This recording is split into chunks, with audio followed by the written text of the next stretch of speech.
Hi, my name is Kelsey Deutsch. This is my persuasive speech, and this is my audience. The world is changing, but is it for the better or for the worse? Will we be able to show our future generations the same world that we live in and enjoy every day? Today I'm going to shed a little light onto a small piece of the devastation that global warming is causing to our marine habitats. It is so important that we all do our best to reduce our footprint that we leave here. There's an expression that will forever be timeless. Leave it better than you found it. And that must be our goal if we want a healthy ecosystem with an abundance of biodiversity. First, we will explore the article published March of 2021 by Nature Publishing on the threat of global warming is posing to our freshwater biodiversity. Second, we will discuss the change in weather patterns caused by global warming and the effects of such, published by Nature Publishing July of 2023.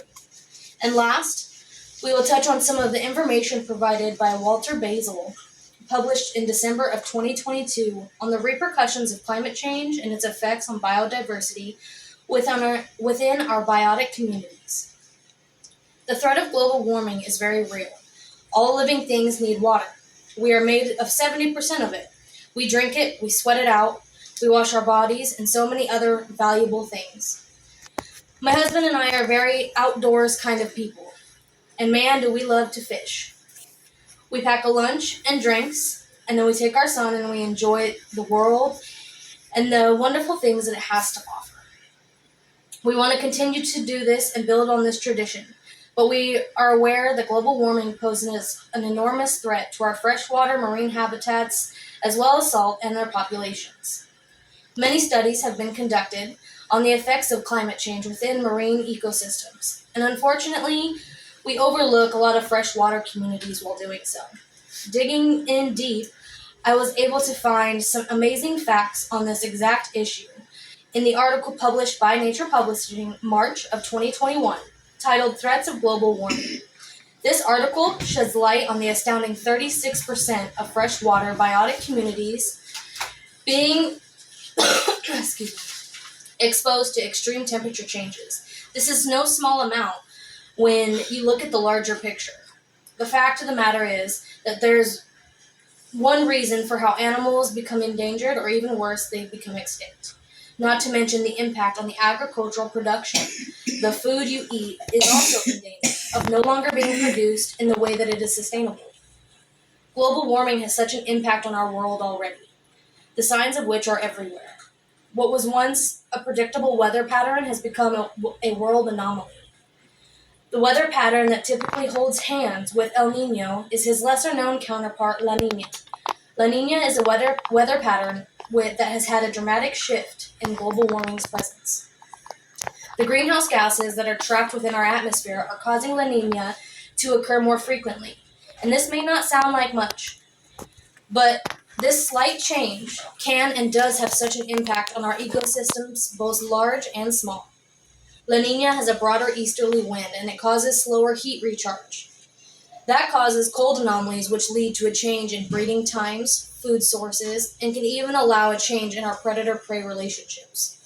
I found some amazingly insightful information published by Nature Publishing, July of 2023, titled La Niña's Events Under Global Warming.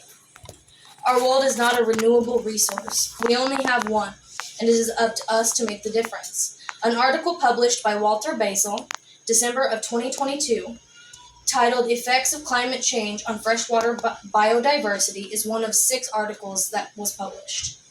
Within these articles, you can read fascinating facts about biodiversity of our biotic ecosystems, and unfortunately, you can also read about the havoc that climate change is causing within these ecosystems. They focus on 3 important aspects of biodiversity within these communities. The sad truth is, we humans, as well as many other factors, are killing the level of biodiversity here and in many other places. The 3 main aspects that are focused upon will be fish, beneathnic macroinvertebrates, as well as zooplankton. In doing this, they can see where the changes are occurring and figure out why they are happening. However, the most important thing these studies are showing is that they could help create a sound management strategy for for the conservation of freshwater biodiversity. It is my belief that the studies and information such as this can be implemented into ecosystems around the globe. We can help our beautiful world every day by doing simple things such as shutting off the lights and the TV for a certain amount of time per day. You can cool off in the creek or a river rather than run your hoses at home. If we all put in to our own communities, we can make some positive changes and save the ecosystem and all they have to offer. Our children deserve to see the world full of life and beauty just as we did when we were young. With the right foot forward, we can achieve that goal, and our kids and their kids, and so on and so forth, can see animals without an intervention that would otherwise be extinct entirely. To bring our discussion to a close today, we have seen the grave importance and understanding of climate change. We spoke of changes that come with global warming, as well as we touched on some reasonings behind those changes. However, the single most important thing that we spoke of today is the conservation of biodiversity. We must keep this beautiful planet alive and thriving. We have all heard of the circle of life before, and we all know that we play a role within this cycle. It is our responsibility to upkeep and protect all ecosystems, also known as the biosphere. I wish for nothing more than to see my grandchildren and their grandchildren, and many more generations from there, see and experience the biodiversity within our world, and to fish the same fish that we fish today. Thank you. That was my persuasion speech, and this is my audience. I thought that was goddamn good.